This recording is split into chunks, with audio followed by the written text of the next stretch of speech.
Bonjour ou bonsoir à toutes et à tous, et bienvenue sur cette vidéo, d'un type un peu nouveau, parce que jusqu'à présent, mis à part quelques vlogs où j'abordais rapidement un sujet de l'actualité, ou alors je présentais un événement interne à l'équipe Foi Vivante, j'ai toujours fait des vidéos où je faisais préalablement un texte, j'écrivais un texte qu'on retrouvait ensuite sous forme de script accessible sous format PDF avec un lien de téléchargement qui se trouvait dans la description de la vidéo. Cette fois-ci, il y aura effectivement un script accessible au téléchargement, mais quelques jours après la mise en ligne de cette vidéo, parce que ce que je fais, c'est que d'abord je vais vous parler plutôt à bâton rompu du sujet qui me tient à cœur aujourd'hui, et je ferai a posteriori donc un résumé qui sera accessible. Alors je vous parle le 27 janvier 2021, et donc cette vidéo sera sûrement mise en ligne le 28, et un résumé du, du contenu de cette vidéo sera donc accessible courant février. Alors ce qui se passe, c'est que on aura affaire en fait à un résumé, donc à un texte peut certainement moins documenté et moins élaboré que ce que j'ai l'habitude de faire. Vous me direz dans les commentaires si cette façon de faire vous convient ou pas. Vous aurez également dans la description de la vidéo un plan chronologique. Vous saurez qu'à tant de minutes et tant de secondes, j'aborderai telle partie de mon exposé. Autre chose, bien tout simplement, je vous encourage à vous abonner. Ça fait bientôt 4 ans que je fais des vidéos et je n'ai que 94 abonnés. Je ne suis pas très suivi. Il y a un certain nombre de fidèles, une équipe maintenant qui commence à se constituer, des gens qui me soutiennent, surtout en Guadeloupe. Donc j'embrasse les Guadeloupéennes et les Guadeloupéens qui nous écoutent, mais j'embrasse tout le monde, vous savez, moi je ne suis pas bégueule. Mais en tout cas, merci à toutes et à tous pour votre soutien. Mais en tout cas, si vous êtes juste de passage sur cette vidéo, s'il vous plaît, abonnez-vous. Voilà qui sera, ça me fera déjà plaisir d'atteindre les 100 abonnés, ce qui me permettra un référencement plus facile. Voilà, donc j'aborde tout de même maintenant le vif du sujet, à savoir les clichés non bibliques, les nombreux clichés non bibliques relatifs à la conception chrétienne du mariage. De nombreux clichés à propos du mariage chrétien. Alors, j'ai fait une première vidéo sur le mariage il y a quelques années, il s'agissait du mariage des gens qui se marient entre chrétiens après avoir établi un premier contact sur un site internet, euh, justement ayant pour but de mettre des chrétiens en contact. Et je m'étais promis de faire d'autres vidéos sur le mariage, que jusqu'à présent je n'avais pas fait. Et puis j'ai eu des discussions avec un certain nombre de personnes, célibataires ou mariées, avec des couples récemment, avec des amis qui se reconnaîtront, c'est certainement, qui auront reçu un lien pour regarder cette vidéo et qui sauront qu'ils en ont été les inspirateurs. Alors personne n'a tout inspiré non plus, que tout le monde ne se sente pas visé parce que tous les amis avec qui j'en ai discuté ne se sentent pas forcément visés par ce que je vais dire. Hein. Il y a effectivement j'ai un certain nombre j'ai en tête un certain nombre de noms et de visages qui me sont chers, mais voilà, ça reste quand même quelque chose de très général. Et puis, je tiens également à préciser qu'il y a, alors, une partie des gens qui vont regarder cette vidéo, beaucoup sont des chrétiens qui partagent les convictions de foi vivante, de l'équipe foi vivante sur le mariage, d'autres pas. Donc les gens qui ne partagent pas forcément ces convictions chrétiennes ne seront pas étonnés de m'entendre parler du mariage avec un certain nombre de présupposés chrétiens.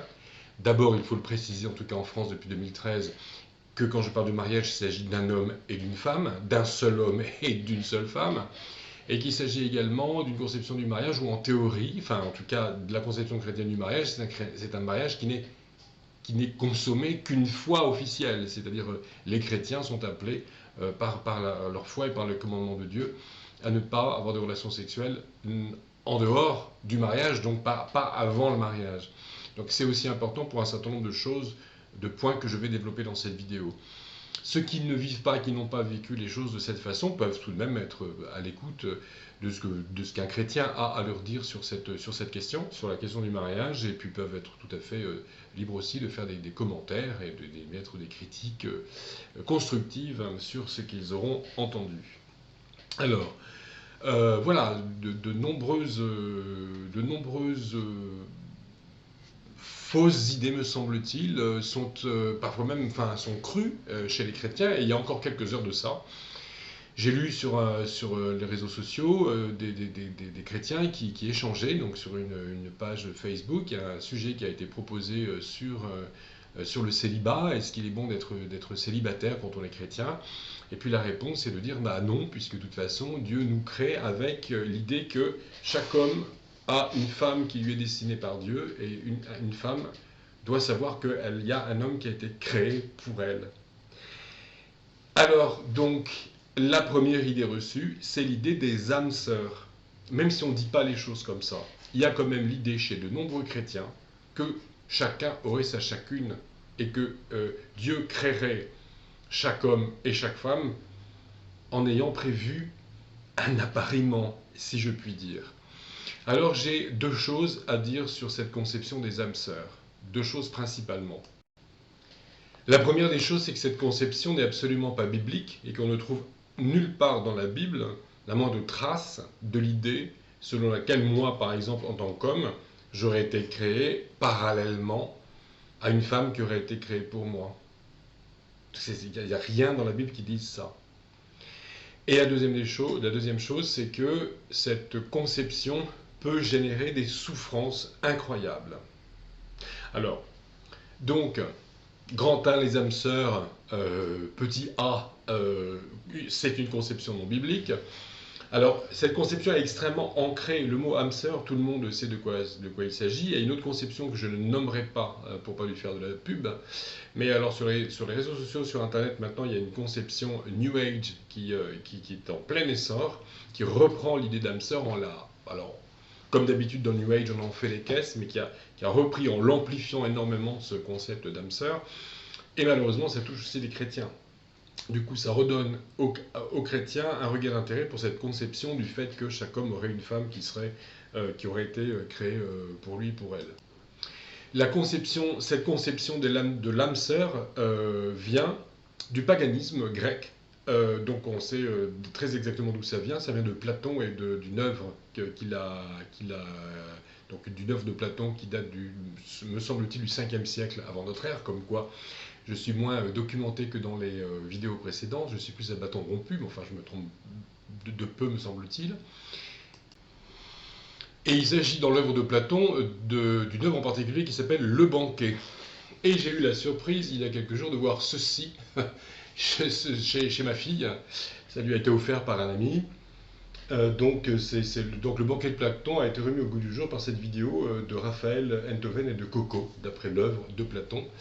Et donc dans le Banquet de Platon, il est question donc du mythe comme quoi les êtres humains auraient été créés préalablement avec 2 têtes, 4 bras, 4 jambes et 2 appareils sexuels, et que cet hermaphrodite aurait été coupé en deux, et que depuis, de réincarnation en réincarnation, chaque être humain serait amené à retrouver son âme sœur, c'est-à-dire l'autre moitié du sexe opposé. Cette conception est reprise également dans le judaïsme avec le mythe du Zivug. D'où, je suppose, un intérêt accru dans certains milieux chrétiens fascinés par les mythologies juives. C'est aussi un phénomène dont il sera peut-être question un jour dans une vidéo. Alors là, il est peint sur la planche. Donc très clairement, cette idée comme quoi il faudrait courir après sa moitié, c'est complètement d'origine païenne. Et d'ailleurs, ce sont des expressions qui sont extrêmement imprégnées même dans la culture populaire et même dans la langue, c'est-à-dire ma douce moitié, on le dit très souvent. En français, il y avait une expression en vieux français, c'était ma-mi, mais ma-mi, M-I-E, qui veut dire la moitié, en vieux français. Donc, alors pas mamie, la mamie, la grand-mère, hein, mais voilà, donc dans l'amour courtois, souvent l'homme parle de sa mie comme étant sa moitié.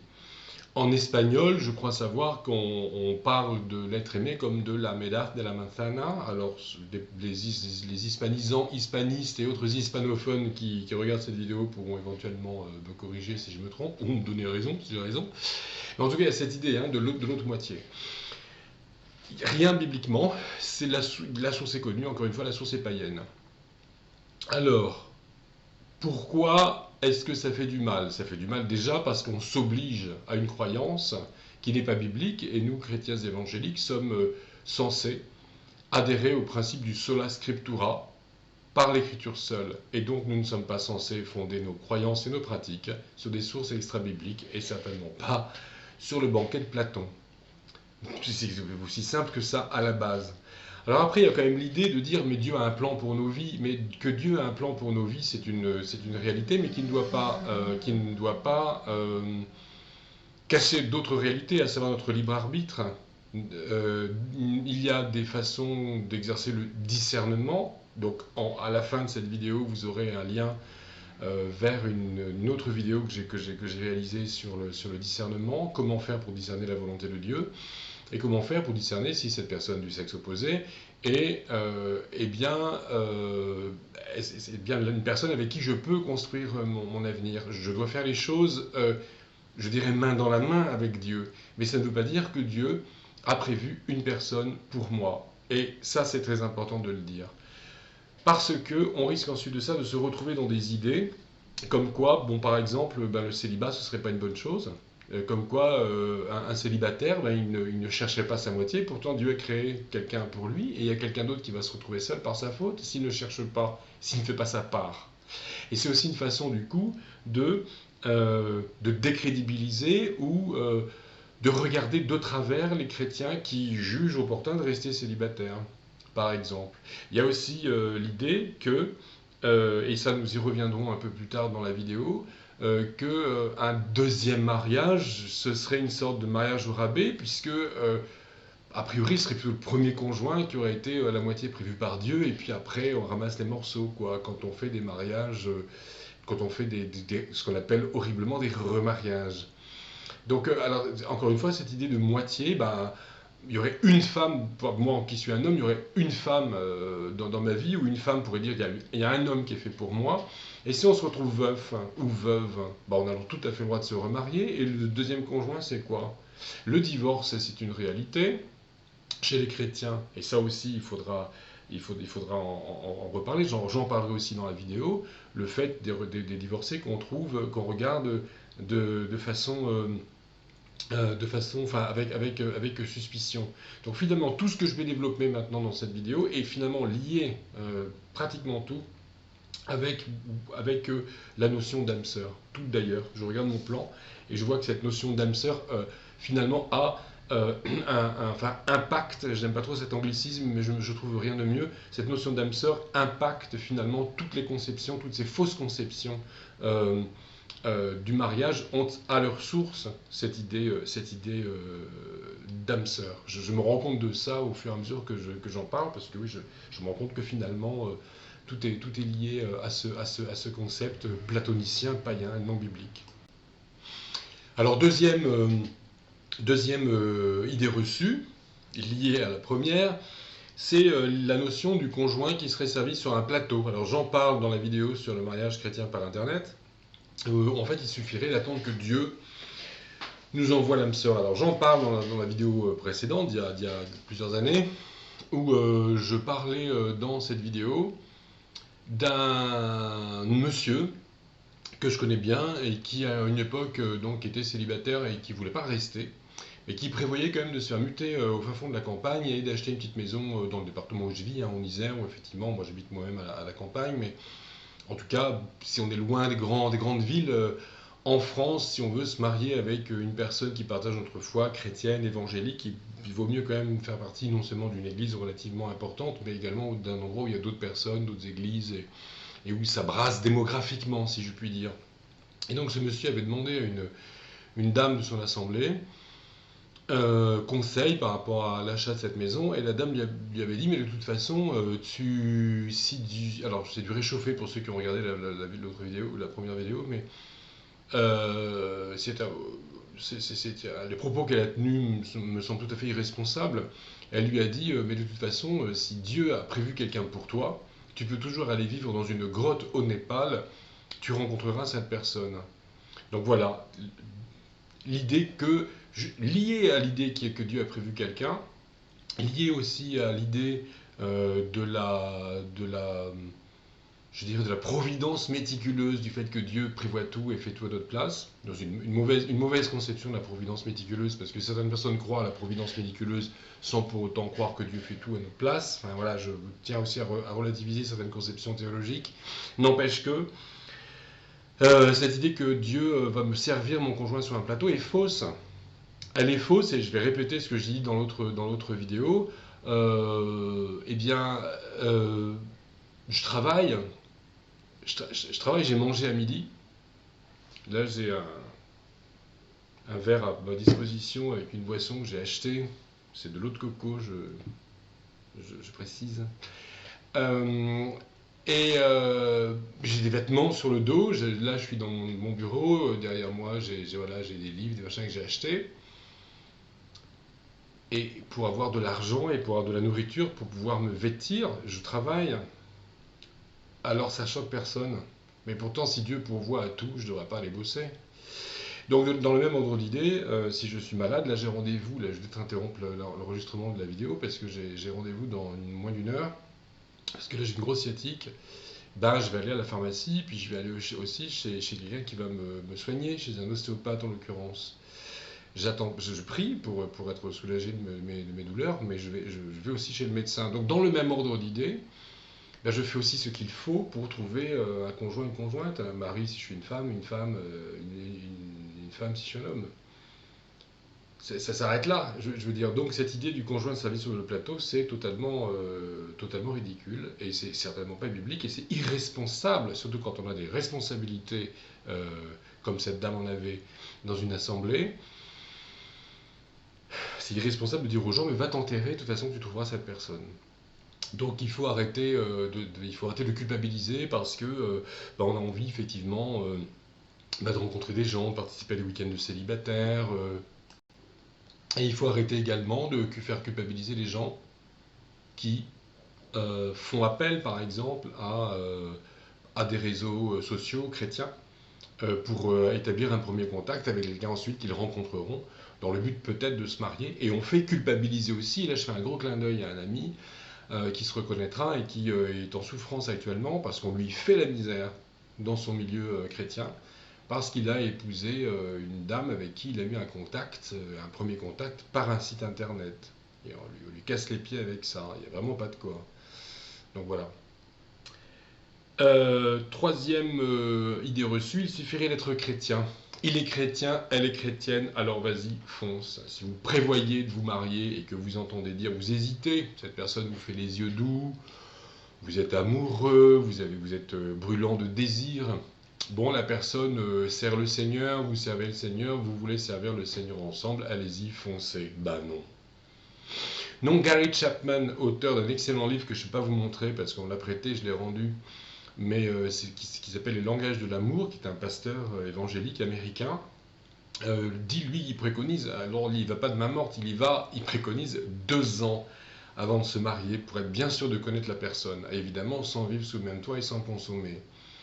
Mais 2 ans, moi j'aurais jusqu'à présent tendance à dire 1 an parce que il y a le cycle de l'année, les fêtes de fin d'année, les anniversaires, les fêtes des mères avec la future belle-mère, voilà, les rentrées scolaires, certains cycles professionnels également, c'est un cycle aussi naturel, le cycle de l'année. Donc rester fiancé 1 an, moi c'est ce que j'aurais tendance à dire. Lui dit qu'il faut attendre encore plus longtemps pour attendre que vraiment le sentiment amoureux se soit émoussé. Gary Chapman nous dit qu'il vaut mieux se marier, donc s'engager avec son conjoint quand la fougue s'est un peu tassée. C'est pas très romantique tout ça, mais je pense pas forcément qu'il est tort. En tout cas, minimum 1 an, quoi. Je pense que c'est quand même pas mal.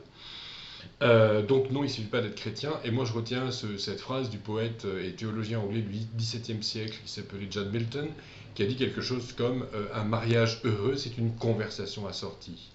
Donc si vous êtes chrétien et que vous êtes calé, enfin voilà, vous êtes chrétien, elle est chrétienne, vous êtes chrétienne, il est chrétien, mais si c'est pour vous ennuyer pendant les 60 prochaines années, vous peut-être mieux penser à autre chose et à quelqu'un d'autre. Voilà, donc le fait de dire qu'il suffit d'être chrétien, non. Voilà. Quatrième chose que l'on dit souvent, enfin, c'est pas forcément quelque chose que l'on dit, c'est plutôt quelque chose que l'on pratique, et qu'à mon avis on pratique de façon un peu tordue. Ce sont les fiançailles chez les chrétiens. Je pense qu'on les vit pas forcément très très bien. On a tendance à les considérer comme une espèce de première partie du mariage. C'est-à-dire que j'entends maintenant de plus en plus dire que les fiançailles seraient indissolubles, qu'on n'a pas le droit de rompre les fiançailles. Bah, on n'est pas encore marié, pourquoi est-ce qu'on les romprait pas? Et puis il y a aussi des problèmes linguistiques. Alors en français, fiançailles, ça vient de la notion de confiance, hein, puisque la racine latine c'est fiducia, c'est la confiance, donc on se fait confiance l'un l'autre. C'est une définition qui ne mange pas de pain, je pense. Mais c'est vrai que par exemple en anglais, pour ceux qui parlent anglais, ils savent que les fiançailles ça se dit engagement, il y aurait un engagement réciproque. Et puis on dit souvent les promis. En italien, par exemple, I Promessi, je crois que c'est un film ou un roman ou les deux, qui s'appelle I Promessi Sposi, les fiancés, mais les époux promis en fait. Alors, ça vient de l'époque patriarcale où en fait le père de la mariée promettait, enfin la future mariée promettait sa fille en mariage au fils d'une famille alliée. Donc ça a quand même des relents patriarcaux d'un autre âge, cette histoire. Donc le terme fiançailles, c'est bien, on se fait confiance, mais on se fait suffisamment confiance aussi pour se laisser la liberté de rompre. Donc, et les fiançailles, c'est pas non plus une période, ce n'est pas un pré-mariage, donc on peut annuler les fiançailles. Et puis c'est pas un pré-mariage, donc normalement, enfin bibliquement parlant et du point de vue de l'éthique chrétienne, il n'est pas question d'avoir des relations sexuelles tant qu'on n'est pas marié, donc tant qu'on est fiancé.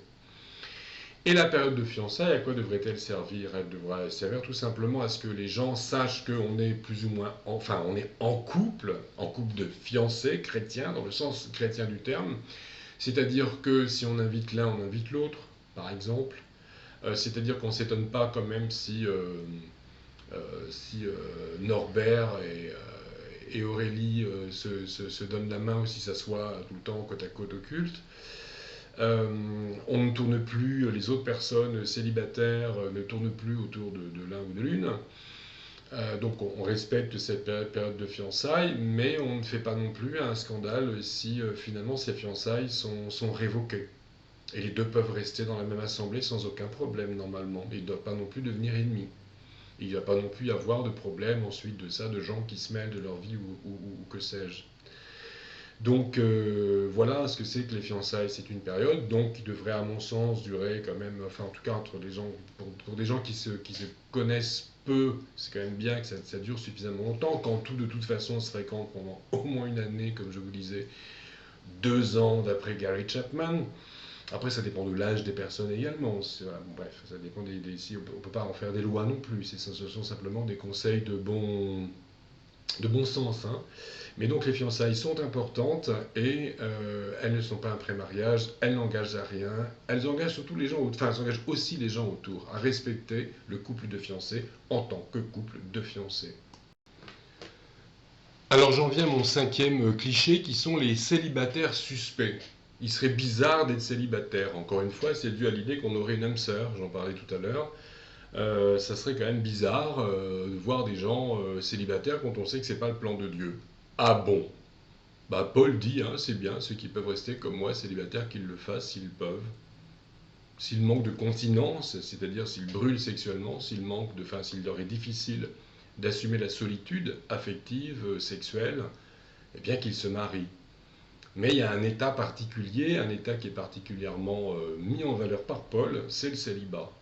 Donc, défaisons-nous d'une bonne foi de cette fausse conception des âmes sœurs et acceptons le fait qu'on puisse être un célibataire heureux, épanoui, qui ne pêche pas. On peut très bien être célibataire sans être accro à la pornographie, sans reluquer à gauche, à droite, et sans être masturbateur compulsif. C'est tout à fait possible dans la mesure où Dieu le dit, hein, Dieu donne ce qu'il ordonne, a écrit saint Augustin, hein, ou Augustin d'Hippone plutôt chez les protestants. Donc si la parole de Dieu nous dit qu'on peut être resté célibataire et pleinement chaste, c'est que l'on peut rester célibataire, pleinement chaste, heureux. Voilà.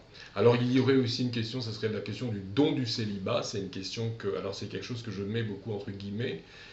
Certains disent, ben, très bien, tu es célibataire, tu es heureux, tu es chaste, tu es équilibré, c'est que tu as le don du célibat. Et là, ça enferme.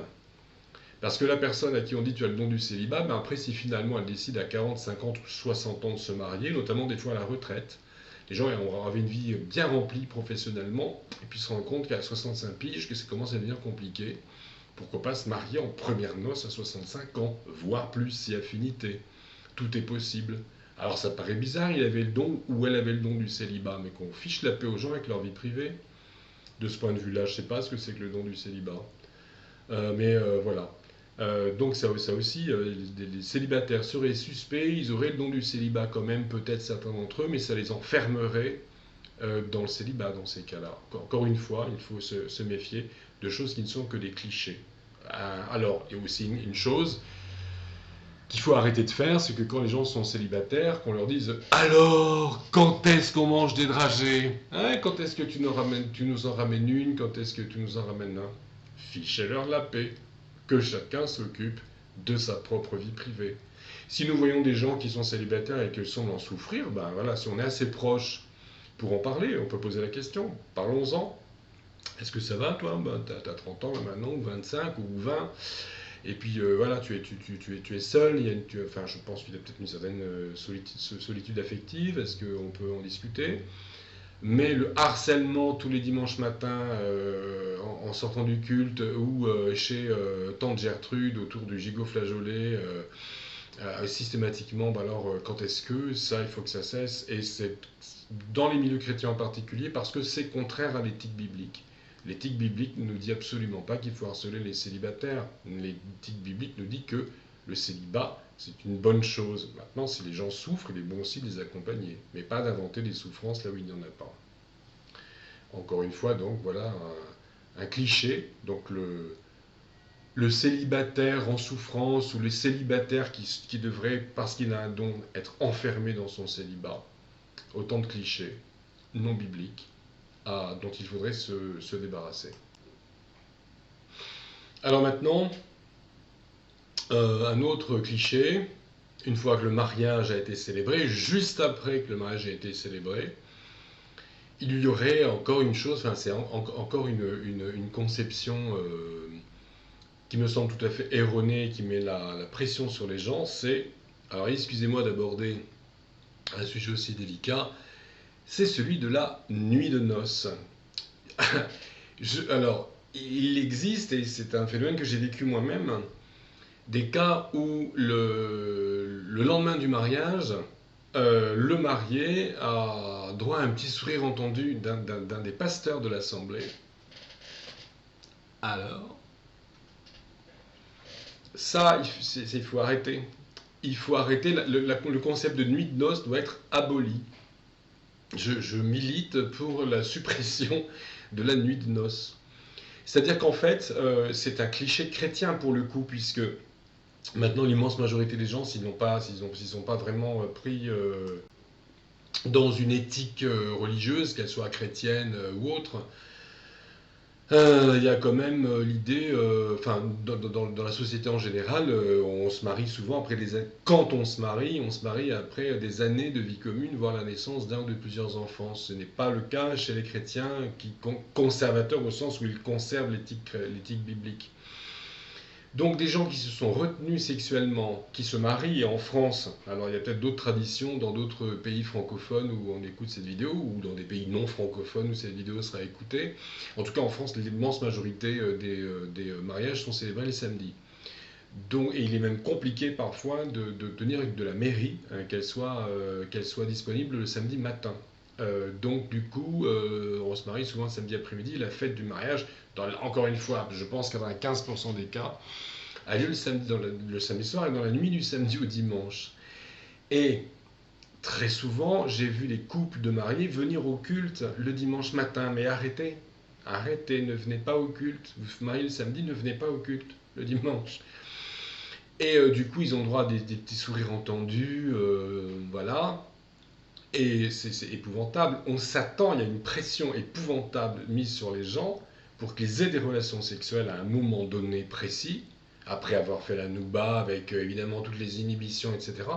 Mais laissons les gens et laissons que les jeunes mariés se laissent à eux-mêmes le temps de découvrir la sexualité. Il y a ne serait-ce que la pudeur. Enfin, j'hésite à rentrer dans un discours plus trop clair hein, sur la sexualité, mais le fait de se révéler, hein, au sens de l'Apocalypse. Hein. Apocalypse, c'est la révélation et c'est aussi le dévoilement. Mais non, pour pas que la nuit de noces devienne une apocalypse, il faut laisser le temps aux gens ou en tout cas pour que les premières relations sexuelles ne soient pas une apocalypse, il faut laisser le temps aux gens de se dévoiler, littéralement de se déshabiller, de se mettre à nu au sens propre comme au sens plus psychique. Et ça peut prendre plusieurs jours. Donc vous êtes marié le vendredi, vous n'êtes absolument pas, enfin madame n'est pas censée perdre sa virginité dans la nuit du samedi au dimanche, ou le couple, bon s'il y a eu un vécu avant la conversion, etc. Enfin voilà, on n'est pas censé du tout avoir des relations sexuelles, il faut arrêter avec ça. Et parce que ça ne marche pas forcément, parce que je pense que si on faisait des statistiques sur sur la première fois d'une personne ou d'un couple, c'est pas forcément génial. Et il faudrait faire des statistiques, ce serait intéressant, en restant dans notre culture hein, française, faire des statistiques, et des gens peuvent témoigner hein, en commentaire sur cette vidéo, sur comment est-ce que vous noteriez de 0 à 5 votre nuit de noces. Voilà, et c'est épouvantable. C'est-à-dire qu'en fait, on attend, et il y a aussi des clichés sur la sexualité, là on pourrait en parler, hein. C'est pas forcément non plus la thématique de cette chaîne vidéo, mais bon, la femme doit être disponible et l'homme performant. Et on demande aux jeunes chrétiens disponibilité et performance dans l'espace d'une brève nuit de noces. Donc abolissons la nuit de noces. Et je sais qu'il y a des couples qui ont très mal vécu leur nuit de noces et qui en gardent un souvenir amer, qui font mémoire de choses terribles. Donc il faut arrêter avec ça, il faut abolir le concept. Et après la nuit de noces, qu'y a-t-il? Autre cliché à remettre en question, c'est le voyage de noces. Un voyage de noces qui se passe mal, j'ai eu des témoignages dernièrement là-dessus, ça peut laisser des traces pendant des années chez le couple. Ça peut engendrer je dirais une nostalgie ou une amertume, une tristesse en disant ben, nous sommes un couple qui a raté peut-être sa nuit de noces, j'en sais rien, mais déjà le couple qui a raté sa nuit de noces, peut-être que ça va les impacter même dans leur sexualité. Et puis, c'est un couple qui a raté son voyage de noces, je le sais pour l'avoir entendu dire, ça peut engendrer de la tristesse pendant des années et des années. Ben, ça, on l'a raté, on n'a pas ça dans notre couple. Moi, je suis favorable déjà à des fiançailles relativement longues, à une nuit de noces inexistence, à une grasse matinée le dimanche matin qui suit la célébration du mariage, au fait de prendre son temps pour se dévoiler au sens propre comme au sens figuré, au fait que dans la sexualité, il y a pas mal de choses à explorer, je pense, et surtout pour un couple qui se découvre, bah, même tout de suite, voilà, d'en venir au vif du sujet. Et quand on parle de préliminaires, ça peut aussi, il y a des préliminaires dans la séance amoureuse, mais il peut y avoir aussi des préliminaires dans la vie sexuelle d'un couple. C'est-à-dire qu'il peut y avoir une période de préliminaires avant d'avoir une sexualité bien remplie, si je puis dire. Les lois de la pudeur font que j'en dirai pas plus, mais je pense que mes vidéos spectateurs m'auront compris. Et donc le voyage de noces, il peut se faire après ça. Ça peut être les prochaines vacances d'été, par exemple, on se fait un truc, mais on part en vacances. Ça peut être aussi le fait que les quelques jours qui vont suivre le mariage, il y a aussi en France la possibilité de prendre un congé. On peut se marier aussi avant, on peut poser des congés en France, des RTT, etc. On peut aller s'isoler, faire en sorte effectivement que les frères et sœurs de l'Assemblée, les membres de la famille, etc. soient un peu à l'écart, mais on n'est pas obligé d'aller tout de suite au soleil. On peut tout simplement prendre une petite location, un gîte, je ne sais quoi, et puis vivre ensemble une semaine sans s'obliger à la performance sexuelle et sans s'obliger à vivre quelque chose de super, dont nous ferons mémoire, avec des super photos, un super bronzage et des super souvenirs pour toute la famille. Et des partages sur Facebook. Tout ça, on peut l'oublier aussi, et les autres tours peuvent aussi se taire et se faire tout petit pendant une semaine, 15 jours après un mariage. Ça peut être pas mal. Donc voyage de noces, non, ça peut être dans la même ville, dans le village d'à côté. Mais un temps de retrait, une retraite, tiens, on pourrait inventer le concept de retraite de mariage, ça pourrait être pas mal. Voilà. Alors, toujours en lien avec l'idée de l'âme sœur, c'est qu'il y aurait des mariages qui ne seraient pas vraiment des mariages. Ça là pour le coup, il y a l'idée des divorcés, du divorce, et il y a l'idée aussi du statut des divorcés dans l'Assemblée. Dans quelles conditions peut-on se remarier après un divorce? Ça pourrait faire l'objet d'une vidéo. Mais la notion, donc il y aurait des gens qui se marieraient, mais ça ne serait pas vraiment un mariage, et il y aurait effectivement la notion de mariage au rabais. Il y aurait des super mariages, on épouserait vraiment, ce serait le mariage où on épouserait vraiment son âme sœur, la personne qui aurait été faite pour nous. Ça, on retombe là-dessus. Et puis il y aurait des mariages au rabais, les gens qui se marieraient tard, les gens qui se marieraient pour la deuxième fois. Et dernièrement, un jeune homme qui n'adhère pas du tout à la notion d'âme sœur a été très surpris quand j'ai dit que quand quelqu'un se marie deux fois, un homme par exemple se marie deux fois, parce qu'il est veuf et qu'il se remarie, ou parce qu'il est divorcé et qu'il se remarie dans la mesure où la Bible le permet, il y a effectivement des cas où le remariage d'un divorcé est permis, eh bien, sa deuxième femme, c'est aussi, entre guillemets, la femme de sa vie. C'est-à-dire qu'il aura eu deux femmes dans sa vie, et il sera rentré deux fois, ou peut-être plus, dans l'alliance du mariage selon la loi de Dieu. Donc cette idée qu'il y aurait effectivement des mariages qui seraient dignes d'intérêt et d'autres qui seraient vraiment des mariages tolérés par Dieu, ça c'est absolument insupportable. Alors soit le mariage, il est conforme à la volonté de Dieu, et dans ces cas-là, bien, il peut par exemple être célébré par les anciens de l'Assemblée, dans le local de l'Assemblée, etc. Soit alors la personne ne devrait pas se marier parce qu'elle a quitté par exemple un homme et une femme qui divorcent chacun de leur côté pour se marier ensemble alors que les autres conjoints n'ont rien à se reprocher. Ça, l'Église n'a absolument pas à cautionner, elle ne cautionne pas, et c'est juste pas un mariage aux yeux de Dieu, c'est un adultère bibliquement parlant. Ça c'est très clair.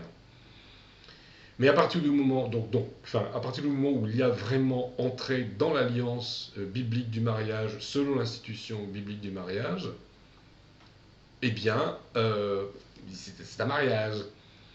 Un divorcé qui se remarie, si son ancien conjoint, c'est quelqu'un qui l'a quitté et qui n'avait pas la foi, ou c'est quelqu'un qui effectivement a apostasié, ou quelqu'un qui a rejeté son conjoint parce que le conjoint s'est converti et que la partie non convertie a refusé de vivre avec un chrétien. Ou bien si l'autre conjoint, le premier conjoint, a été un adultère impénitent, et qu'il a donc la partie chrétienne a le droit tout à fait de divorcer et de se remarier, c'est biblique et ça pourrait faire l'objet d'une vidéo. Mais dans ces cas-là, s'il y a remariage, ou je le dis remariage d'un divorcé, ou d'un veuf, ou si quelqu'un n'a jamais été marié et se marie sur le tard, là aussi, des fois, on se dit, ah bah tiens, ils sont mignons, enfin bon, c'est quand même drôle, ils ont plus 20 ans, et on aurait tendance à les regarder comme célébrant une espèce de mariage au rabais. Et il y a des gens qui ont sur leur propre mariage ce genre de vision. Il y a aussi, je le redis, les gens qui ont établi un premier contact sur Internet, qui s'entendent dire que, bon, ils ont forcé la promesse, et qu'ils ne sont pas un vrai couple, et que leur mariage serait une sorte de mariage au rabais. C'est absolument horrible. Et donc, du coup, ces clichés vont donner à certains couples l'idée qu'ils seraient un couple au rabais. Nous nous rendons compte du fait que nous ne sommes pas parfaits. Nous ne sommes pas une sorte d'homme de Vitruve virtuel ou moral et la femme parfaite, et la princesse charmante. Nous ne sommes pas parfaits. Je n'ai pas épousé la femme parfaite, je n'ai pas épousé l'homme parfait. Ah ben tiens alors, l'âme sœur, alors dans l'histoire, qu'est-ce qu'elle devient? Ben, l'âme sœur, c'est poubelle, hein. Voilà, c'est un mythe grec qui vaut ce qu'il vaut, qui a à recevoir tel qu'il est, c'était très intéressant. D'ailleurs, je vais potasser la question version Enthoven. Mais non, vous épousez un mariage, c'est l'union d'un être, d'un être imparfait, enfin de deux êtres imparfaits, d'un pécheur et d'une pécheresse.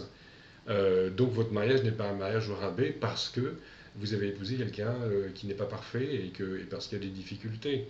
Votre mariage n'est pas un mariage au rabais parce que votre vie sexuelle a mal commencé, parce que vous avez un souvenir épouvantable de votre nuit de noces. Mais que de clichés il aurait fallu balayer.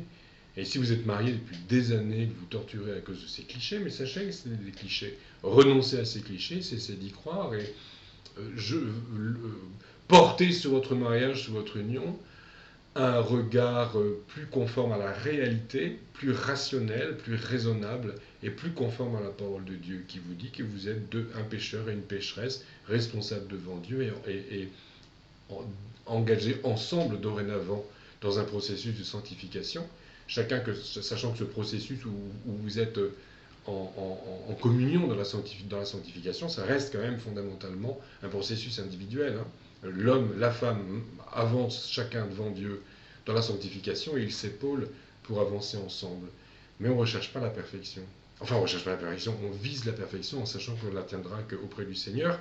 Et en plus de ça, le Seigneur dans l'Évangile nous dit que nous ne serons plus mariés et femmes dans l'au-delà. En plus. Donc le mariage, le mariage, c'est pour la vie, dans le meilleur des cas, mais c'est pas éternel non plus.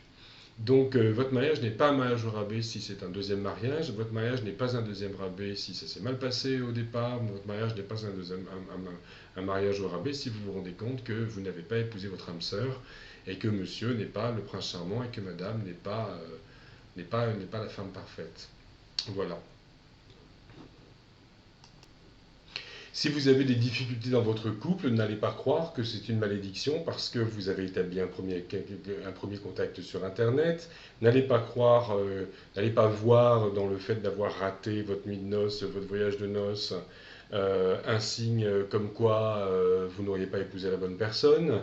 N'allez pas voir, voilà, à chaque fois, des signes de la désapprobation de Dieu, chaque fois qu'il se passe quelque chose de mal ou de l'abandon de Dieu. Ne perdez pas la foi, ne perdez pas votre amour pour Dieu, ne perdez pas la confiance que vous avez pour Dieu, ne perdez pas que la confiance et l'amour que vous avez pour votre conjoint, parce que vous adhéreriez à l'un de ces clichés bibliques, enfin non bibliques et tout à fait funestes sur le mariage.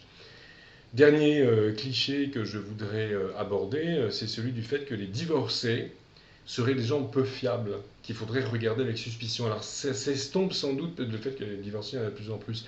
Enfin, dans nos milieux chrétiens, évangéliques, historiques, il y en a quand même moins qu'ailleurs. Et on pense que les divorcés, on les regarde quand même. Les célibataires en général, j'en ai déjà parlé, hein, les célibataires qui seraient suspects parce que est-ce qu'il a vraiment le don de célibat, est-ce qu'il cache pas quelque chose. Mais a fortiori, un divorcé, lui, c'est difficile qu'il dise qu'il a le don de célibat parce qu'il a déjà été marié, a fortiori s'il a des enfants, c'est que ça marche. Et là, il est divorcé.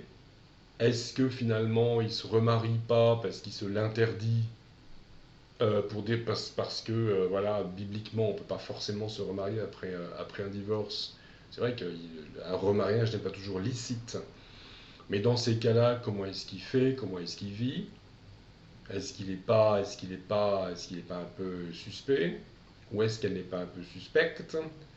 Et puis surtout l'idée que de toute façon le divorce c'est un péché et que donc un divorcé est forcément une espèce de pécheur par surcroît.